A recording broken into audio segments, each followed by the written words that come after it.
చెప్పేవా చెవిలోన ఒక మాట, పువ్వులతో తుమ్మెద చెప్పే మాట.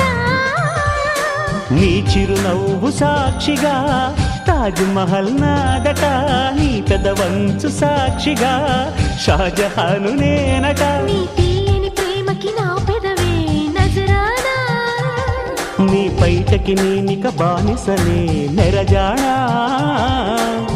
అనంతాల ఆత్మ నీవై చేరుకున్న వేళలో, కోకలు కట్టిన కోయిలా కమ్మని కౌగిలియవే.